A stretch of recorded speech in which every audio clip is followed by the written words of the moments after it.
Hey, what's going on, everybody? This is Kevin from Survivor Super Fun Time Show, and today's the Survivor 46 finale recap video. There's a lot to talk about in this video because there's a lot that happened. And I went to New York City, traveled to the Bryson Wen watch party. It was really exciting. A lot of the Survivor 46 castaways were there. There's a lot. I'll talk about my experience a little bit later on, but very exciting. The crowd went nuts for Kenzie. Absolutely went nuts for Kenzie.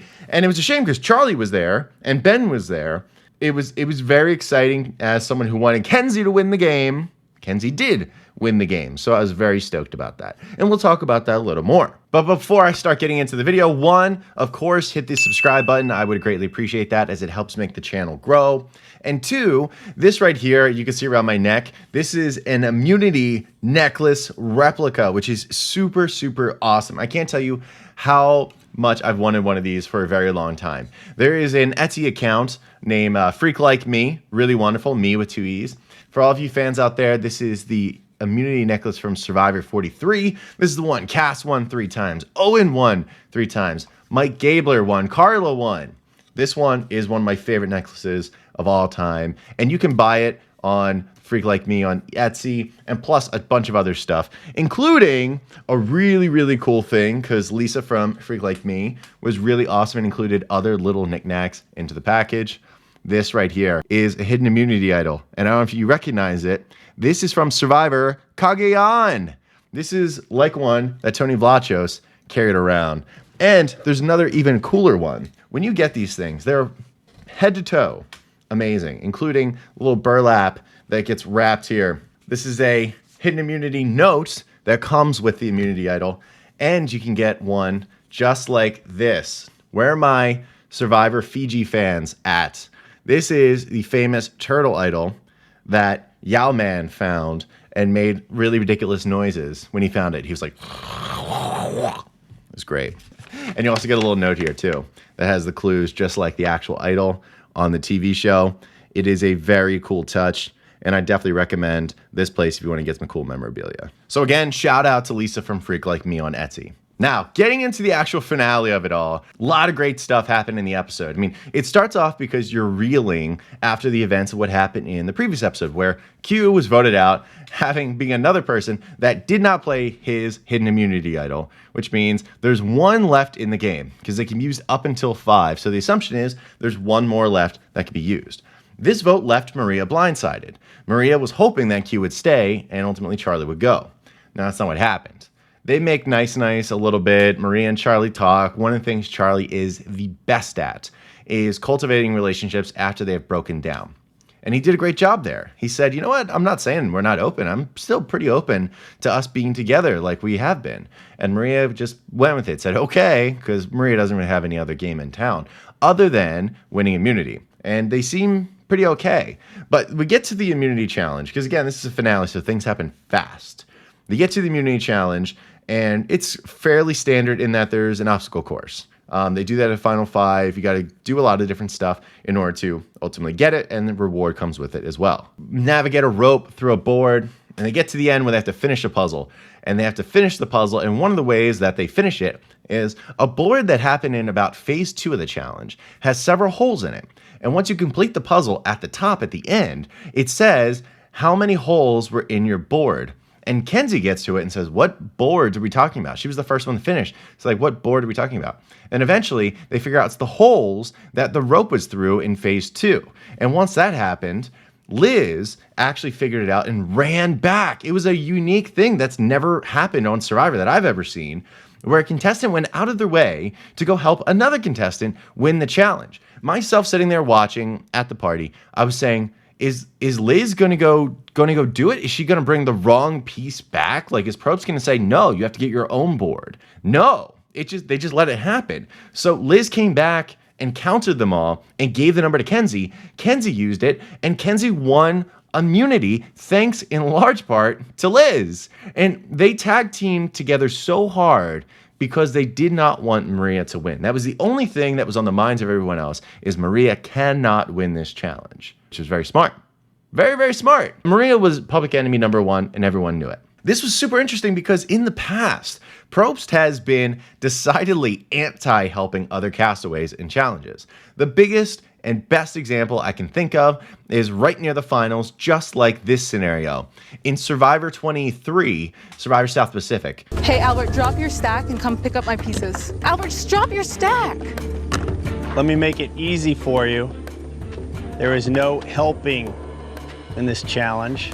If you want Ozzy out of this game, beat him. But this time around, Probst was very, very mum on the idea of helping other castaways. Would Kenzie have won anyway? Maybe. She was in first place, so it's very possible she would have won. Would Liz have possibly overtaken her?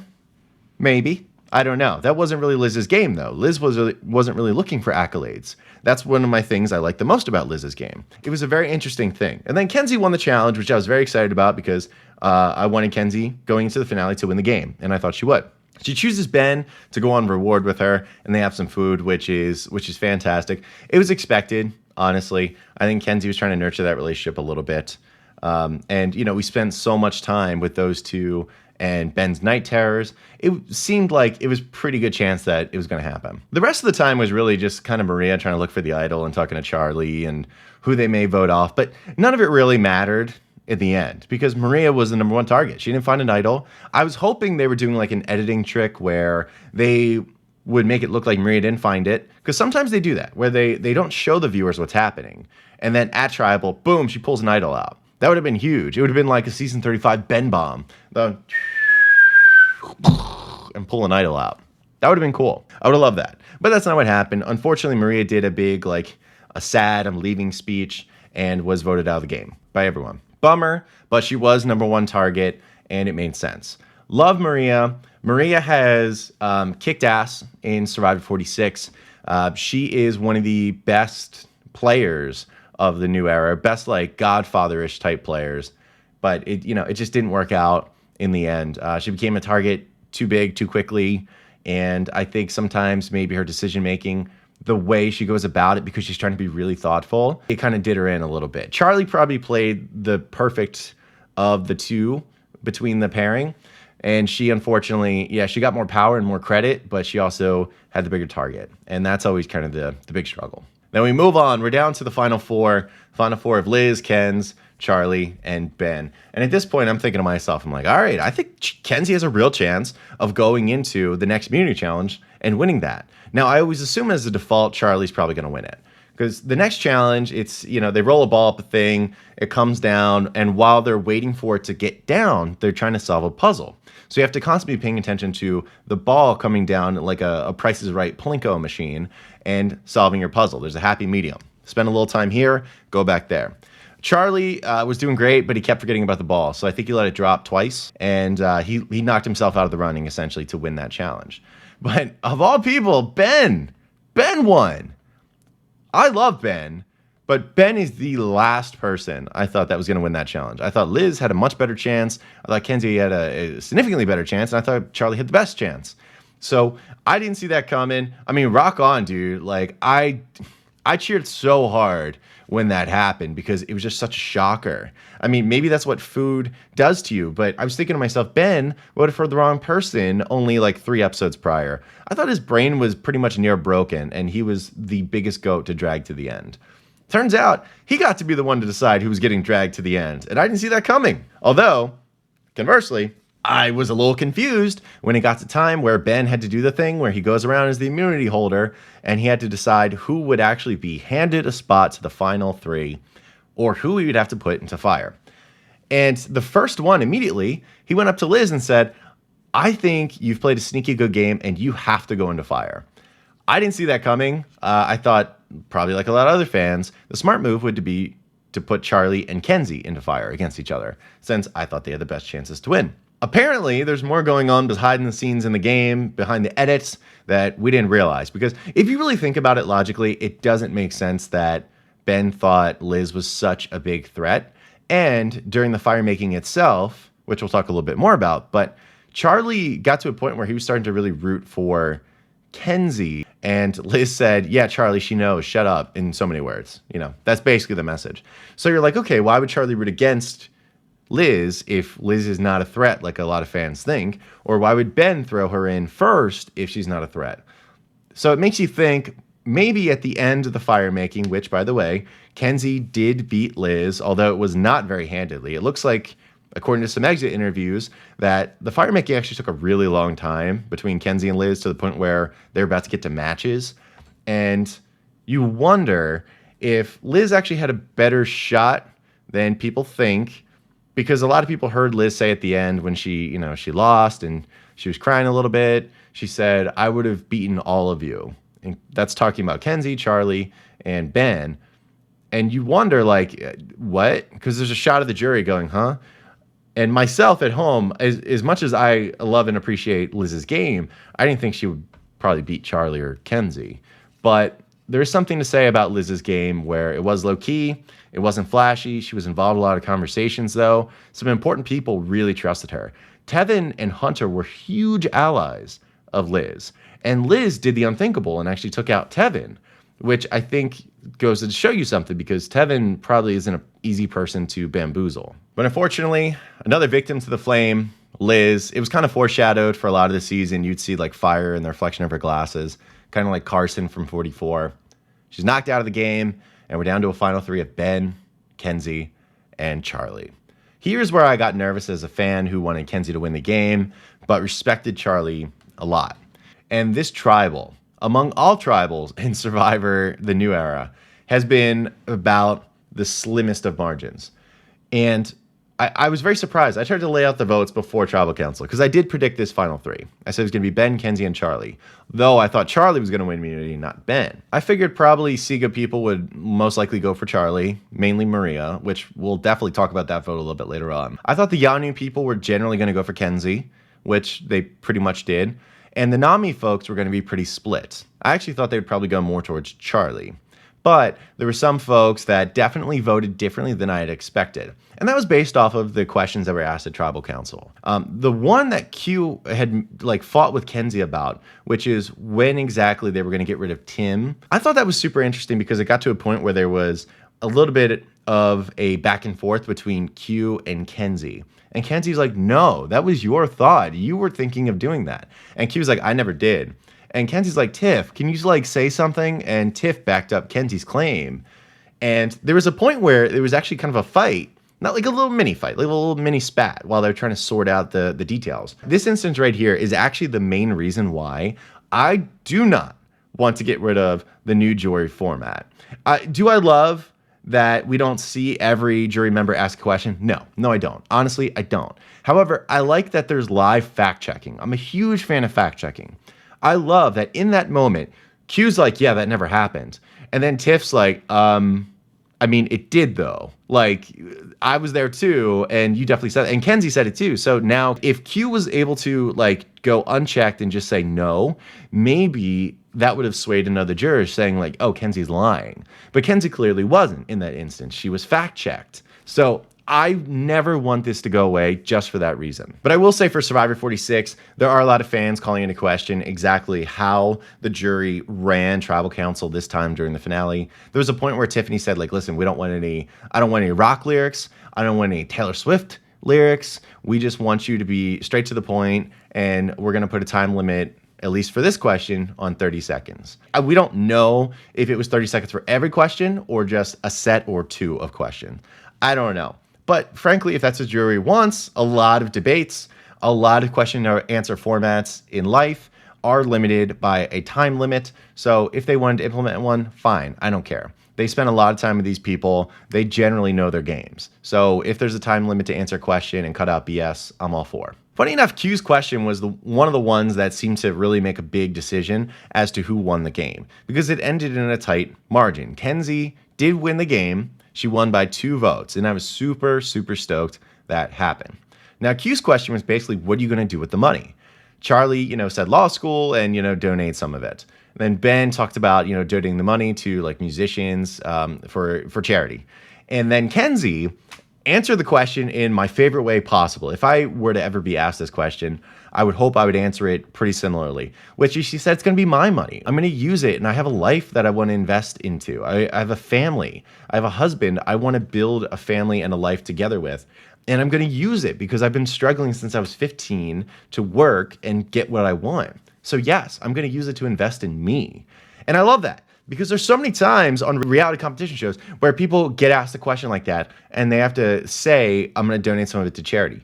And it's a shame because I automatically don't think it's genuine as soon as I hear that. And I think that's what most reality contestants do. I think it's a smart thing to hedge your bets. But I love when players don't do that. One of my favorite examples is from Big Brother 2, a guy I love, Dr. Will Kirby.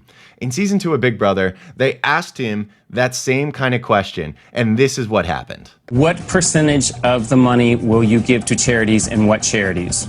You know, Bunky, I don't want to mislead you. Percentage of money that's going to go to charities, I'm looking at none. Yes, Dr. Will told the person who asked the question, I'm not giving anything to charity, okay? And he won. He won that season, though he said that. And that was back in the day when people really weren't like, I'm going to vote based purely on gameplay. This is back then when people really took that to heart.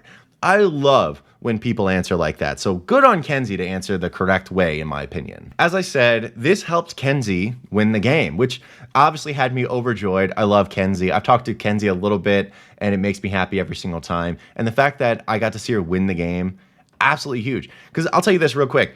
In the new era especially, whoever is my favorite from the beginning never wins the game. Never. And now this season, my favorite, Kenzie, finished first. But I'm very happy. This was super awesome, and I think we got a great winner. Although, Charlie would have made an amazing winner. I love Charlie's game. I think Charlie's game is what everyone should try to be. Everyone should try to replicate exactly the way Charlie played the game. Now, it's not easy to do that. It's extremely hard. Only so many people could do it. I would think about doing it, but I couldn't do it as good as Charlie.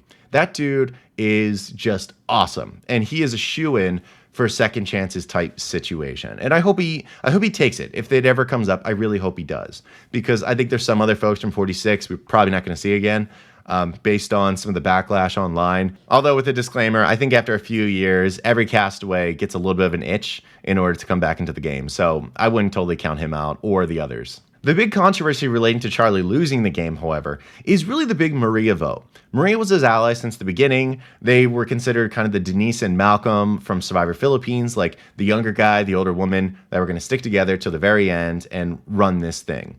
And that's, for the most part, what happened, actually. They killed it. These two really did what they set out to do, and they were controlling the game for a long time. Now, Charlie was targeting Maria way earlier than the other way around.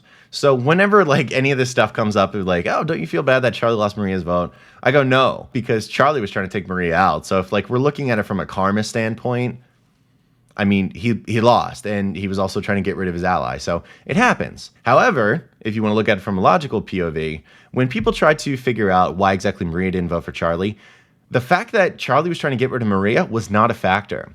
I found out in one of the exit interviews from Rob Has a Podcast, Maria said at the time of the final tribal council she did not know that Charlie was trying to get rid of her earlier than she had been voted out. So that means that wasn't a factor.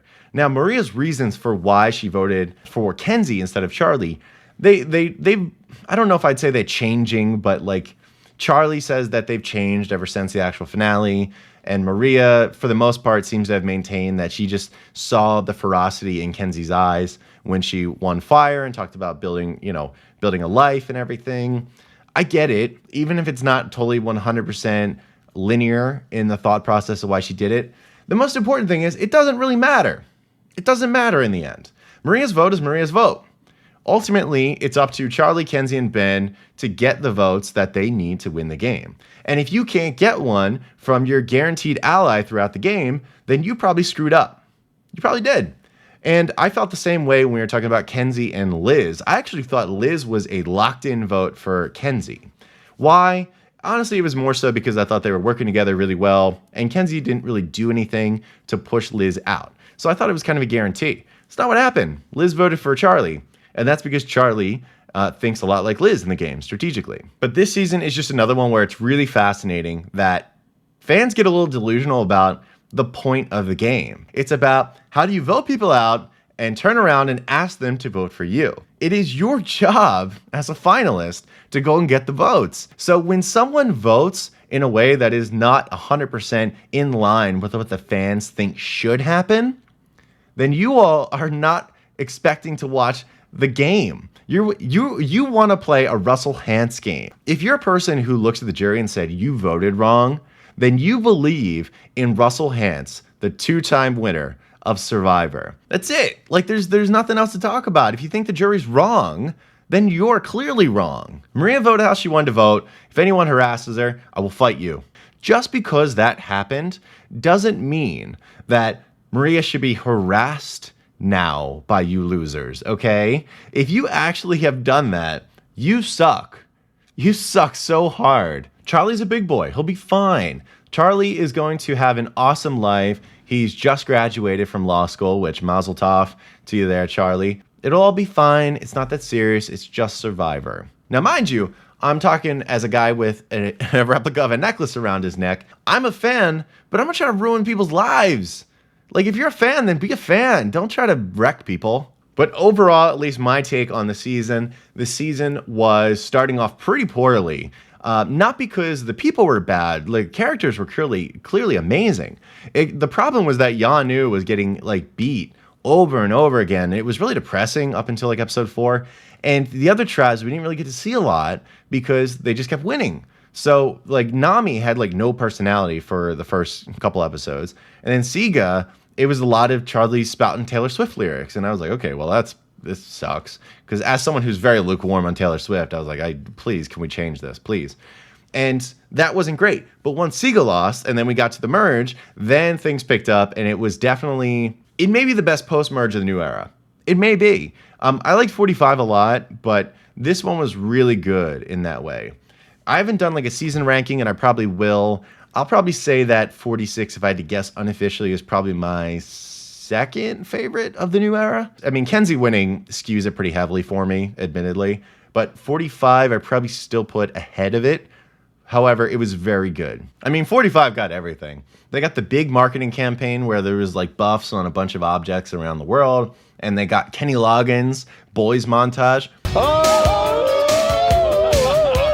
46 didn't get a boys montage, so it's not exactly fair. But that's going to do it for this video, everyone. Thank you so much for watching. Let me know what you thought of the finale. Did the right person win the game that you think should have won the game? I mean, Rob Cesternino is doing kind of a pitch now, saying at the end of resumes in Survivor, it's here. Instead, it's the era of likability. Kenzie won the game because she was incredibly likable. And I think that's true. Kenzie was forming relationships with everybody since the beginning. I mean, she had a relationship with everyone in Yanu in the beginning. The only one that kind of fell apart was Jess, unfortunately. But she did a pretty awesome job otherwise. So I had really no doubt that Kenzie was going to win the game once it got to a jury. The only problem is Charlie is really good in front of people speaking. So I said, ooh, this is going to be a big battle between Kenzie and Charlie. Sadly, I didn't think Ben really stood much of a chance, which of course he didn't. But I'm very happy personally with the winner of this season. I think she's great. I would love to rank her, but I can't. Like, it's impossible to rank people in their games. What defines a great game? I don't know. So I'm not going to rank Kenzie. However, I will say she did a fantastic job and is very much worthy to play with any of the winners of the new era if they were to ever play again. But thank you so much for watching, everyone. I greatly appreciate you. Let me know if there's any videos in the off season you would like to do. I have tons of ideas, and I've chatted with a few random castaways about doing some stuff in the off season, which could be really exciting. I don't know. We'll see. Thanks so much for watching. Hope you all keep it super fun. Take care, everybody. Bye.